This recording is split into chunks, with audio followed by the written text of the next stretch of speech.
Bonjour YouTube, je suis Sébastien et alors que 2019 touche à sa fin et que 2020 approche à grands pas, 2020 qui théoriquement devrait être l'année de la voiture électrique si on se fie aux messages politiques que l'on voit partout, donc je me suis demandé, et si j'achetais une voiture électrique? Donc je vous propose d'explorer ces options avec moi. On va commencer par ignorer le fait qu'il n'y a pas du tout assez de chargeurs en France, ni en Europe d'ailleurs, puisque là où une station-service peut servir 4, 5, 10 voitures à la fois en 5 minutes, une borne de recharge sert une voiture toutes les demi-heures au mieux. Donc il en faudrait beaucoup beaucoup plus pour que ce soit viable si on était nombreux. On va ignorer aussi le fait que dans cet excellent article de l'Autojournal, euh, il rappelle qu'une voiture électrique nécessite 2 fois plus d'énergie pour la fabrication qu'une voiture thermique. Mais c'est pas grave, on va faire comme si c'était une opération rentable et que la pollution, même si elle est délocalisée comme les emplois au final, c'est amusant, euh, n'existe pas.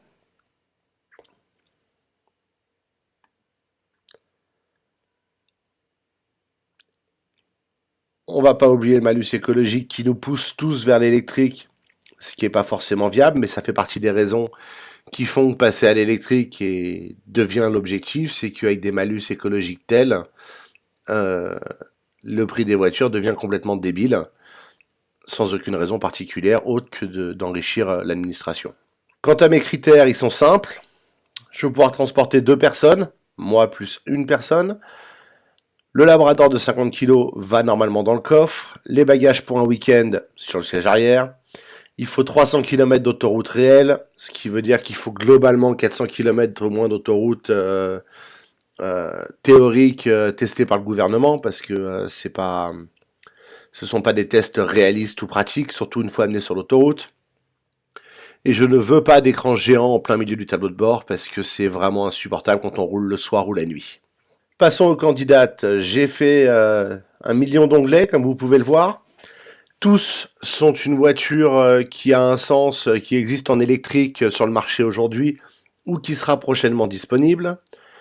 Et les unes après les autres, on va voir si elles sont viables en tant que voiture euh, à acheter aujourd'hui ou à commander pour recevoir en 2020, ou si ce n'est qu'une théorie et qu'on nous balade un petit peu sur le réalisme de cet objectif. Alors, la Nissan Leaf, elle est là depuis longtemps. C'est pas la première génération. À partir de 30 000 euros et jusqu'à 385 km d'autonomie.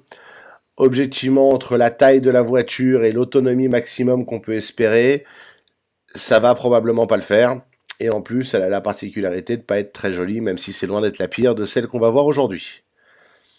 En pratique, une Leaf voudrait dire ne pas pouvoir faire les trajets que je fais aujourd'hui régulièrement de façon sereine, parce que 385 km théoriques en conditions parfaites, au pied des Alpes sur les autoroutes vallonnées avec l'hiver parfois assez froid, ça veut dire que j'arrive pas à destination.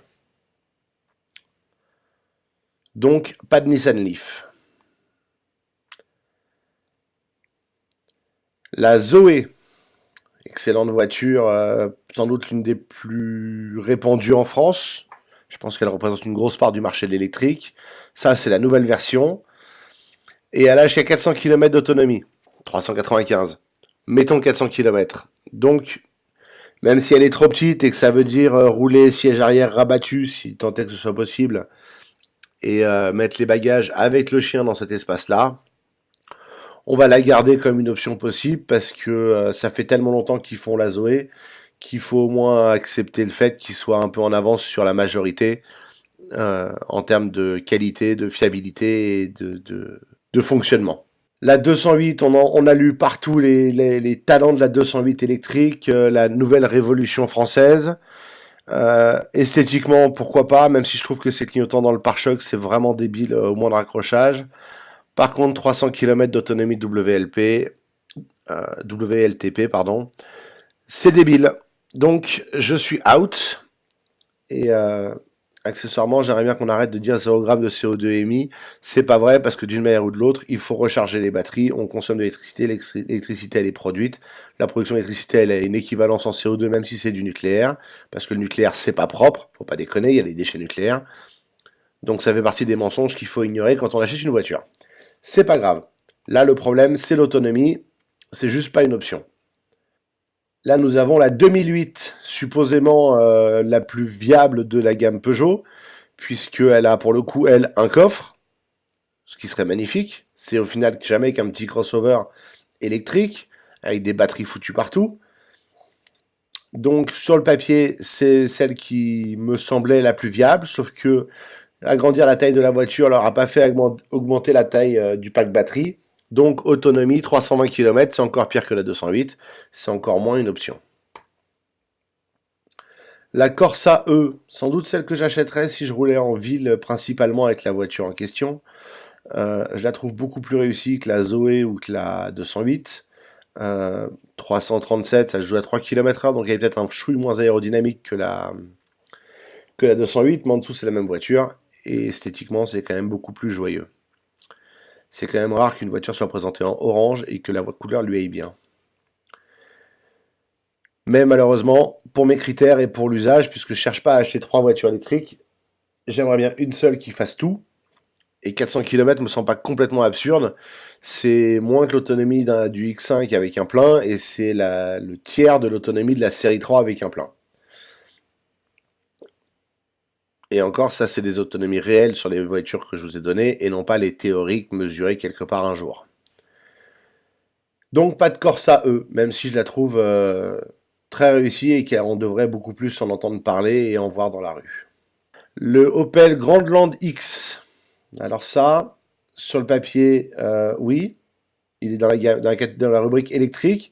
Petit détail, c'est un hybride, donc c'est pas une option. J'ai aucun intérêt à rouler en hybride, à part transporter le poids des batteries et des moteurs électriques en plus. Pour les pauvres 20 km d'autonomie, c'est une blague. On l'a vu dans le comparateur des prix de revient en plus au kilomètre, c'est pas viable. Donc pas de Grandland X. Le marché des SUV hybrides est light. La Up 2.0 de chez Volkswagen. Volkswagen a annoncé un grand changement vers l'électrique après le Dieselgate. Ils s'y sont mis tout seuls. Et on se retrouve avec une Up qui a 260 km d'autonomie. Ça marche pour la ville, mais enfin, la Opel qu'on a vue il y a 2 minutes à 80 km de plus. Donc, pas de Up 2.0. 2.0, c'est débile comme nom en plus. La Golf électrique, une chouette Golf, ça ce serait la voiture parfaite. La Golf est au final la réponse à beaucoup de questions quand on cherche à acheter une voiture. Le problème, c'est que la Golf a une autonomie de 300 km. C'est à croire que Volkswagen n'a aucune intention de faire des voitures qui donnent envie de les acheter. Et je trouve ça extrêmement décevant. Donc la Golf, la e-Golf, même si honnêtement ça aurait été une excellente option, n'en est pas une. La ID3, alors ça c'est la première d'une très longue gamme de je sais plus combien de dizaines de véhicules électriques que Volkswagen va sortir, tous sur la même plateforme, donc tous la même voiture, avec le grand écran, mais il est à peu près tolérable au tableau de bord.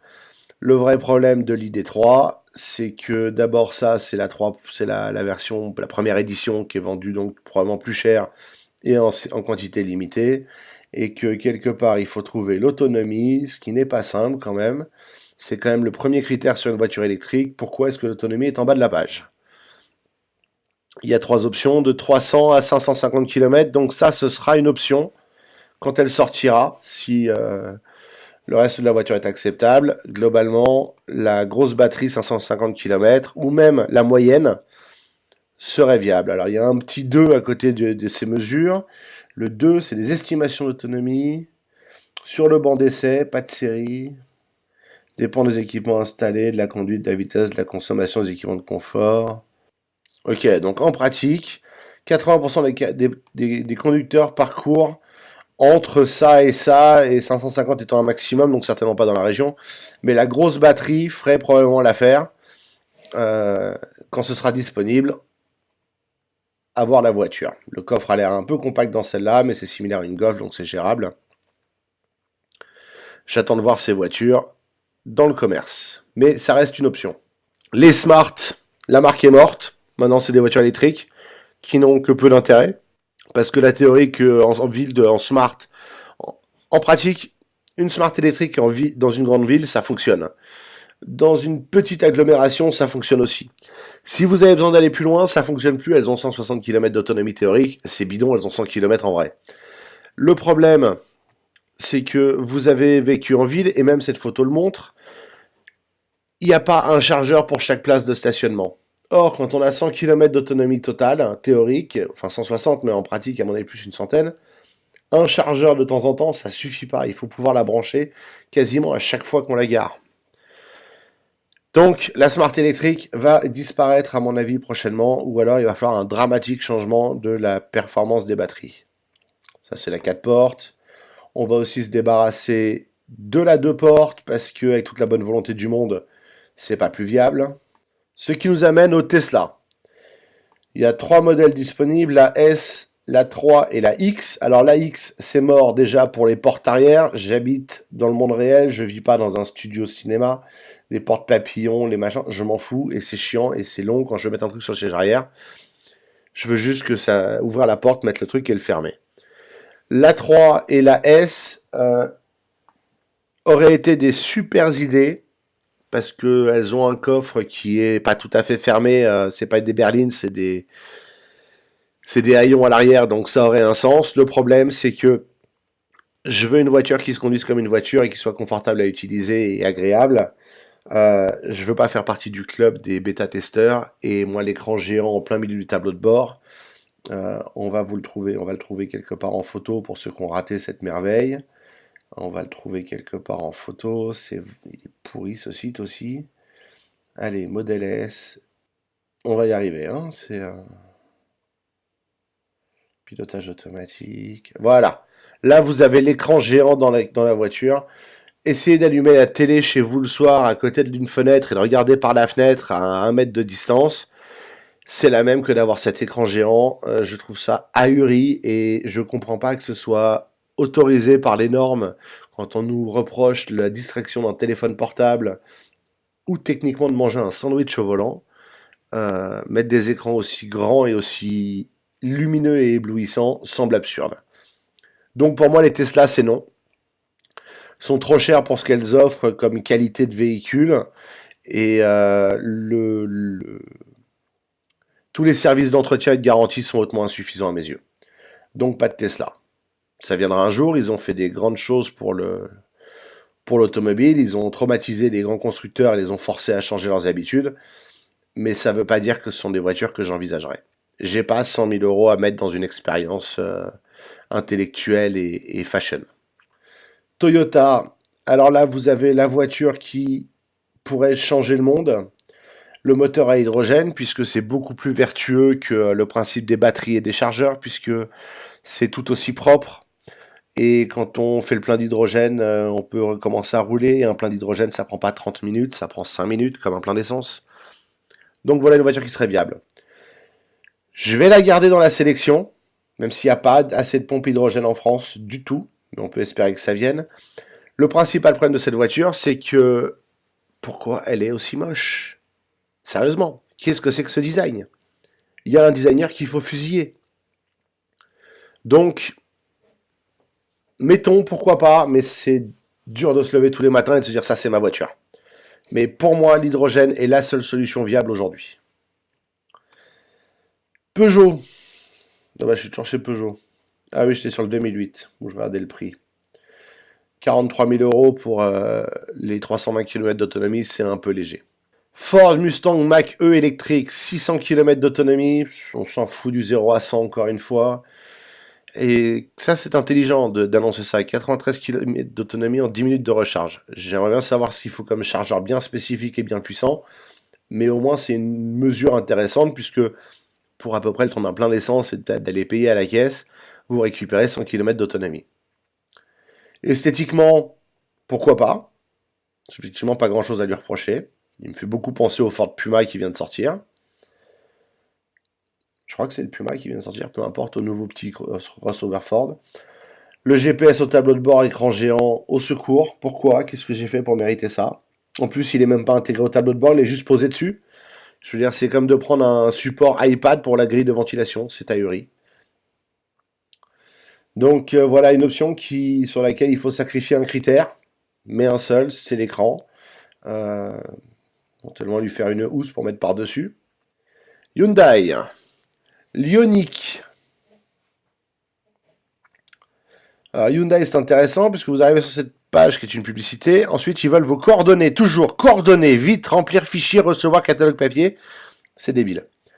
À part ça, bah, vous avez 311 km d'autonomie sur une recharge qui est, il me semble, si je dis pas de bêtises, de l'hydrogène. Je me trompe? Oui, a priori, je me trompe. Batterie lithium, moteur électrique. Non, l'Ioniq, c'est pas. Je confonds les véhicules.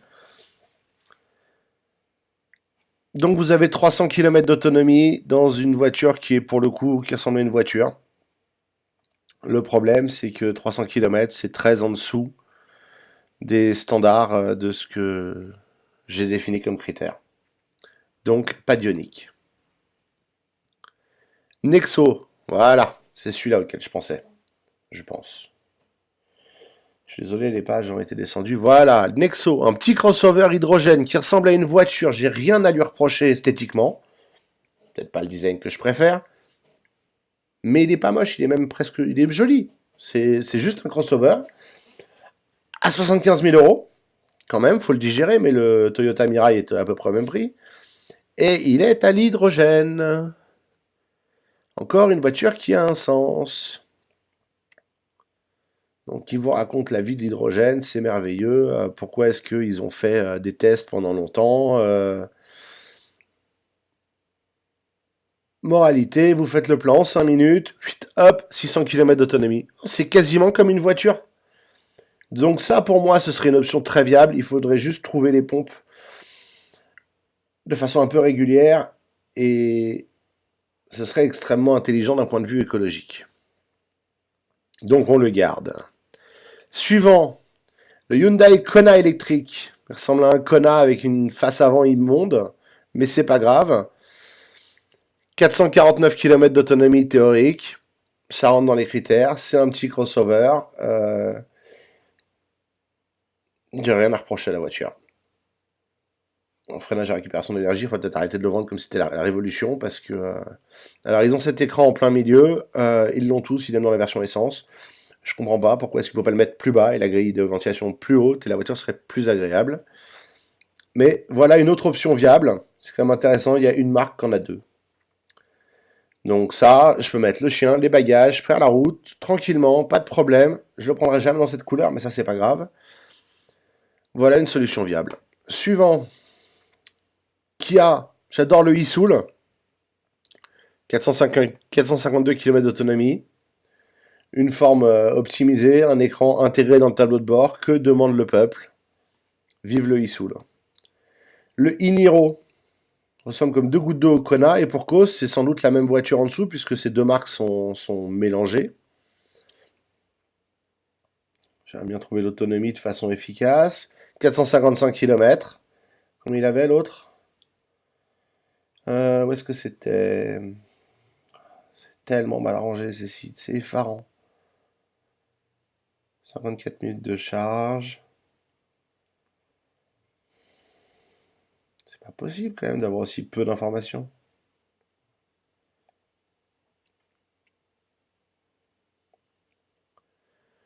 Va falloir que les constructeurs se mettent en tête que la chose la plus importante, c'est l'autonomie aujourd'hui. C'est le point clé dans leur argument marketing. Voilà, 449, donc c'est la même voiture, le e-Niro. 455, c'est l'aérodynamique. C'est une option. BMW i3, alors, BMW, il n'y a que la i3 de toute façon, qui ne se fait plus avec le range extender, et qui a 310 km d'autonomie WLTP, donc c'est mort. Et il y a la i3S, si ça veut bien, voilà, i3S, il faut que je clique là en fait pour accéder à la i3S. Plus performante, moins d'autonomie, encore non. Merci BMW pour avoir fait absolument aucun effort, bien que la i3 soit sortie il y a peut-être plus de 10 ans maintenant.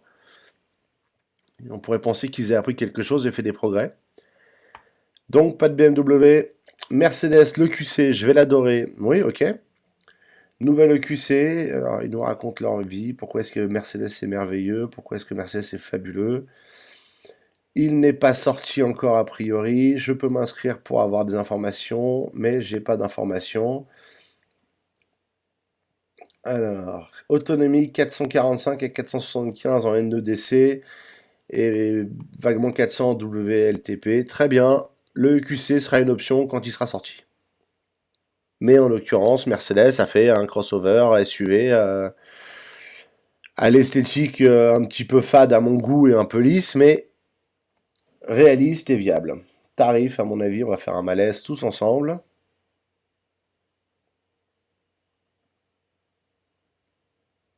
Oui, bah, on le sait que vous utilisez des cookies, vous l'avez déjà demandé quand j'ai préparé cette page. Tarif, tarif. Trouver votre sélection de financement et de services. Oh, bah, il n'y a pas le tarif. Alors, obtenir les e-tarifs. Pourquoi j'ai pas les tarifs quand j'ai cliqué sur tarif Mercedes, sérieusement. Alors, EQC, détail. Allez, hop, comment je peux. Documentation générale. Oui, bien sûr, c'est ça. Je vais remplir mes coordonnées pour avoir le prix d'une voiture. Vous avez raison. Les gars, c'est fini, hein, on n'est plus dans les années 80. Bon, bref. Le tarif, je vais vous le donner parce que c'est facile, je le connais, il est élevé. Mais ça reste une option viable et une Mercedes. Et quand on voit le prix que c'est 40 000 euros, 43 000 euros pour un 2008, forcément le tarif du QC est élevé. Mais il a le mérite d'être. BMW, que dalle. Jaguar, le I-Pace, voiture de l'année 2018 ou 2017, non 2018. Esthétiquement, moi j'aime bien. Il est non conventionnel, mais ça lui va bien. Bon, les finitions, les options, c'est une Jaguar. Il n'y a pas un écran géant qui dépasse du tableau de bord, c'est intégré, même si c'est peut-être trop d'écran, mais c'est la mode. Et je sais qu'il a l'autonomie et qu'il rentre dans les critères. Autonomie 470 km sur le site WLTP, c'est quand même très fort pour une voiture qui est sortie il y a quelques temps déjà et qui commence à 80 000 euros. Ok, mais à 80 000 euros, vous avez déjà une belle voiture. Euh, Probablement l'option la plus viable à ce stade, à mes yeux. Audi, bienvenue à l'Audi e-tron. Ne dites pas e-tron, c'est complètement autre chose en argot, donc e-tron, c'est important. Quelque part, on a l'autonomie. C'est un crossover qui ressemble à une Audi, qui se vend de 411 km, non, 417 km d'autonomie. Félicitations Audi. Donc c'est une option. Voilà. Audi e-tron, disponible dès aujourd'hui. Pourquoi pas. Audi e-tron, quand Audi e-tron Sportback, par contre, le coffre tout penché comme ça, aucun intérêt à côté du e-tron, donc je vais pas le garder. Le X6 n'a pas d'intérêt, les GLC coupés et compagnie n'ont pas d'intérêt non plus, c'est débile. Bon, il est pas encore disponible en information, mais c'est le même châssis que l'autre, donc on ne va garder que celui qui a une forme intelligente. La Porsche Taycan à partir de 108 000 euros, prix client conseillé. Ils annoncent 400 km d'autonomie, alors c'est bien. Petit problème aux États-Unis, ils viennent de se faire démonter leur autonomie qui est descendue massivement de 30% par rapport à ce qu'ils avaient annoncé.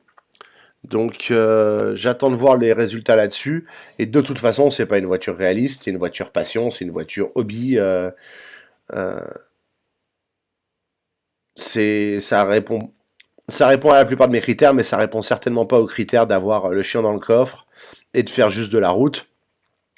Ce que je veux, c'est une voiture confortable et routière et pas une sportive pour aller attaquer les petites routes. Pas de Porsche Taycan. Et la Mini électrique, on voit de la pub partout, en tout cas moi en ce moment j'en ai partout. Je suis harcelé sur Instagram, enfin bref, ça ne s'arrête pas. Et autonomie 230 km. Si c'était pour ça, c'était peut-être pas la peine de faire autant de publicité BMW Mini. Hein. On vous remercie pour votre participation. Comment est-ce que la Mini, c'est quoi, c'est une Mini électrique, arrive à être moins performante que la i3? Même constructeur, vous avez les infos, vous avez la voiture. Qu'est-ce que vous avez foutu? Donc, pas de Mini. Voilà, on est à notre sélection finale. Donc, on a la Zoé. Je l'avais gardée par principe, mais objectivement, elle est trop petite pour mon besoin. Sinon, je ne roulerais pas avec un break série 3 et un X5. Alternativement, pas en parallèle. C'est une compacte citadine et moi, j'ai besoin d'une routière. Pas forcément une grande routière, mais d'une routière. Donc, pas de Zoé. La Volkswagen ID3 machin, les grosses batteries pas disponibles, la voiture pas disponible. Réalistement, c'est un effet de mode et de toute façon, elles sont toutes vendues. Donc je vais la supprimer et je vais attendre courageusement que Volkswagen veuille bien se sortir les doigts et mettre un châssis électrique dans un T-Cross, Tiguan, dans une Golf plus Sportback, je connais pas les noms. Bref, arrêtez d'essayer de réinventer la voiture, améliorez celle que vous avez déjà. Le Mirai, j'adore. La technologie, je déteste le design, donc je peux pas. Je peux pas mettre 78 900 € sans option dans un truc qui ressemble à ça. J'ai pas la force, j'ai pas le courage, j'ai pas les 80 000 € cash non plus, mais si je les avais, j'aurais pas le courage. Pas quand je peux avoir le e-Pace au même prix ou le Hyundai Nexo ou ce genre de choses. Mustang Mach-E, probablement la voiture électrique qui sera la plus vendue au monde d'ici peu. Les États-Unis vont l'acheter comme du petit pain. Elle s'appelle Mustang, même si le Mustang va pas traîner longtemps parce qu'il a rien à foutre sur cette voiture. Mais le grand écran géant qu'on a vu quand on défile, c'est pas viable. Moi, je veux pas de ça dans ma voiture. Je supporte déjà pas bien la luminosité de mon MacBook. Je vais pas mettre 5 ans, je conduis de nuit. Donc, pas de Mustang Mach-E. Dommage. Le Nexo, c'est de l'hydrogène, c'est un crossover, c'est une super option, c'est 80 000 €. Mais c'est sans doute l'option la plus écologique qu'on ait vue jusque-là. Le Kona, c'est pas une mauvaise option. Il me fait pas rêver, ça c'est clair, à 30 000 €, mais pourquoi pas? C'est une option. La Isoul, j'adore esthétiquement, j'adore la logique, donc pourquoi pas? Encore une option viable. Le e-Niro, c'est la même chose que le Kona. Et alors esthétiquement, si je devais choisir entre les deux, je choisirais sans doute le e-Niro.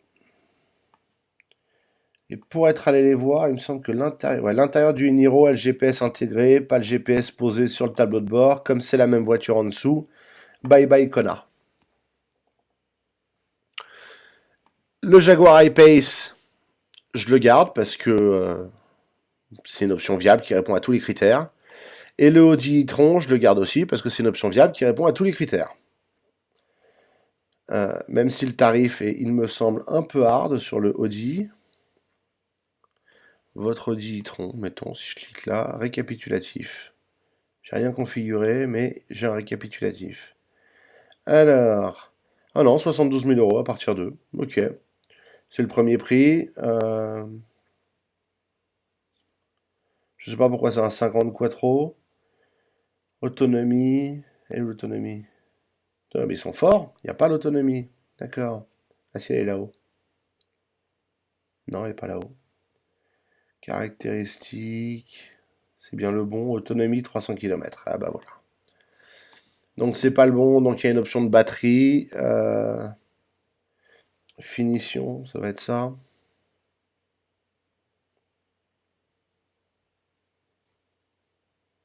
Non, c'est pas les finitions. Donc il y a plusieurs moteurs. Audi a réussi à faire plusieurs moteurs électriques. Ils ont vraiment tous du mal à quitter leur modèle foireux de fonctionnement. Alors, bah ça va être le 55, j'imagine. 300 kW. Alors, c'est génial. Vitesse maximale 200. Ouais, c'est super. Il n'y a aucun pays au monde, à part l'Allemagne, on peut le faire. Mais c'est essentiel de me donner ça. Plutôt que l'autonomie. Carburant électrique, vitesse max, poids, bon, peu importe. L'Audi e-tron est a priori une option, il me semble. Je suis pas débile, je l'ai bien vu avec l'autonomie suffisante.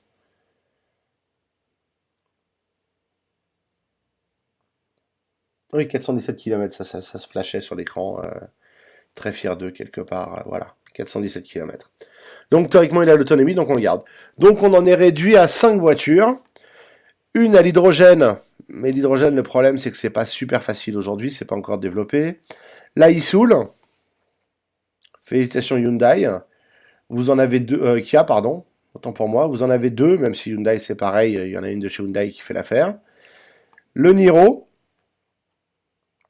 parce que il répond aux critères, tout simplement. C'est simplement un petit crossover pour 40 000 euros avant bonus à la conversion ou je sais pas quoi. Le Jaguar E-Pace, parce que c'est objectivement une voiture qui a un sens et qui est viable et qui est jolie, et que si on veut un peu de luxe et de confort, bah, c'est la seule option réelle. Et le e-tron, parce que Audi a sorti un modèle qui répond aux critères. Mon argent à moi, si je l'avais et que je pouvais me le permettre et que j'étais prêt à sauter le pas, je pense que j'essaierais d'acheter le e-Pace. Le Nexo, l'hydrogène, malheureusement, c'est pas assez développé. Dans quelques années, ce serait le Nexo que j'achèterais, mais je pense que d'ici quelques années, il y en aura beaucoup d'autres à l'hydrogène. Et version raisonnable, sans doute le Niro, parce que un peu plus habitable que la Soul à mon avis, et que ma copine déteste la Soul. Mais bon, ça en fait avec. Donc le Niro est sans doute l'option la plus viable économiquement, écologiquement, je suis pas d'accord, mais bref. Si vous voulez une voiture électrique, à mon sens, aujourd'hui, le e-Niro est la meilleure option. Le Hyundai Kona est l'alternative, mais esthétiquement, je préfère le Niro, donc c'est le Niro qui gagne. Si c'était mon argent, j'achèterais le e-Pace, et si on était dans un monde parfait, j'achèterais un e-Pace à l'hydrogène ou autre chose à l'hydrogène. Le Nexo serait une très bonne option si on pouvait les utiliser correctement. Voilà. Merci d'avoir suivi cette vidéo. N'hésitez pas à me dire ce que vous pensez et ce que vous auriez acheté dans les commentaires. Dites-moi que j'ai tort, dites-moi pourquoi. Et au-delà de ça, pensez à vous abonner et à liker cette vidéo pour la partager. Il serait peut-être temps que les gens réalisent que les voitures électriques, il n'y a pas tant d'options que ça si on a quelques critères réalistes de fonctionnement. Parce que moi, j'ai un Labrador dans le coffre, vous avez peut-être des enfants sur les sièges arrière et des bagages ou les poussettes qui doivent aller dans le coffre.